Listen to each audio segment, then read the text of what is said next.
এই পৃথিবীতে এমন একটি জায়গা রয়েছে যেখানে কেউ ভুল করে চলে গেলে সে আর ফিরে আসে না। এই জায়গাটি হলো আটলান্টিক মহাসাগরে বারমুডা আইল্যান্ড, মায়ামি আর পিউরোটিকোর মধ্যে ত্রিভুজ আকৃতির একটি জায়গা। গোটা বিশ্ব যাকে বারমুডা ট্রায়াঙ্গেল নামে চিনে থাকে, কিন্তু বাস্তবে এই ত্রিভুজের সীমানা কতটা বিস্তৃত তা কেউ সঠিকভাবে জানে না। আর এই কনফিউশনের কারণে হাজারো জাহাজ দুর্ঘটনার সম্মুখীন হয়েছে। 2020 পর্যন্ত এই জায়গাটিতে আসার পর প্রায় 2000 জাহাজ আর 200-রও বেশি এয়ারক্রাফট হারিয়ে গেছে। এমনকি এই জাহাজগুলির ধ্বংস স্তূপও খুঁজে পাওয়া যায়নি। অনেকে বলেন এই জায়গাটি এলিয়ানরা কন্ট্রোল করে, আবার অনেকে বলেন এই জায়গাটি কোনো সামুদ্রিক দানবের রাজত্ব চলে, যার রাজত্বের উপর দিয়ে যদি কেউ ক্রস করার চেষ্টা করে তাকে ধ্বংস করে দেয়। অবাক করার বিষয় হলো বর্তমানে টেকনোলজি এতই উন্নত যে আমরা পৃথিবী থেকে বসে বসেই লাখো কিলোমিটার দূরত্বে অন্য গ্রহের সূক্ষ্ম সূক্ষ্ম জিনিস দেখতে সফল হয়েছি। কিন্তু পৃথিবীর মধ্যে অবস্থিত একটি ছোট্ট জায়গা বারমুডা ট্রায়াঙ্গেলে হারিয়ে যাওয়া জাহাজের ক্ষুদ্রতম পার্টকেও খুঁজে বের করতে ব্যর্থ হয়েছি। এমনকি এই জায়গা থেকে ডেড বডিও উদ্ধার করতে ব্যর্থ হয়েছি। এটাও হতে পারে এই ছোট্ট জায়গাটি পৃথিবীরই কোনো অংশ নয়। আজকের ভিডিওতে জানবেন বারমুডা ট্রায়াঙ্গেলের আসল রহস্যের সমাধান। অ্যামেজিং দুনিয়া চ্যানেলের আরো একটি নতুন এপিসোডে আপনাদের ওয়েলকাম জানাই। 4 ডিসেম্বর 1970 পাইলট ব্রুস গার্নান বিজনেসের জন্য তার পার্টনারের সঙ্গে অ্যান্ড্রেস আইল্যান্ড থেকে ফ্লোরিডা কোস্ট যাবার জন্য টেক অফ করে।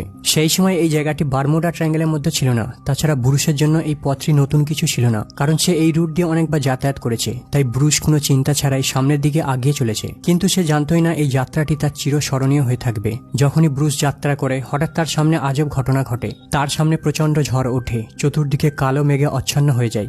যদিও ব্রুস সাধারণ ঝড় মনে করে স্বাভাবিকভাবে এই কালো মেঘটি ভেদ করে আগিয়ে চলেছে। এই পর্যন্ত সবকিছুই পারফেক্ট ছিল, কোনো সমস্যার সম্মুখীন হয়নি। কিন্তু যখনই প্লেনটি 11,500 ফুট উপরে পৌঁছায়, আবারও একবার কালো মেঘ প্লেনের সামনে দেখা দেয়। মেঘটি দেখতে একটি টানেলের মতো প্যাঁচালো। হঠাৎ তার সামনে মেঘটি চলে আসার কারণে সে কোনো রিয়্যাক্ট করতে পারেনি আর সোজা মেঘটির মধ্যে প্রবেশ করে। যখনই ব্রুস এই মেঘ আকৃতির টানেলের মধ্যে প্রবেশ করে, তার চতুর্পার্শ্বে কালো অন্ধকারে আচ্ছন্ন হয়ে যায়। সবকিছুই ব্রুসের মাথার উপর দিয়ে যাচ্ছিল। এই ধরনের মেঘ সে পূর্বে দেখেনি, কারণ এই মেঘটি সাধারণ ঝোড়ো মেঘের থেকে সম্পূর্ণ ভিন্ন।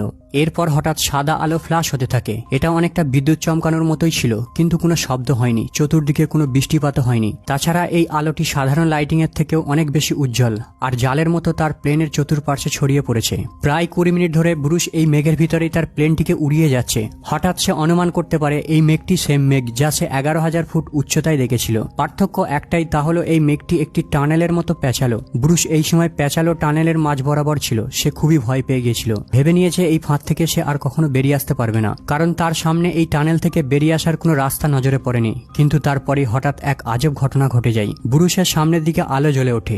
সম্ভবত এই টানেলের সমাপ্তি ঘটবে। ব্রুস এই ভেবেই তার প্লেনটি সামনের দিকে আগিয়ে নিয়ে যেতে থাকে। কিন্তু যখনই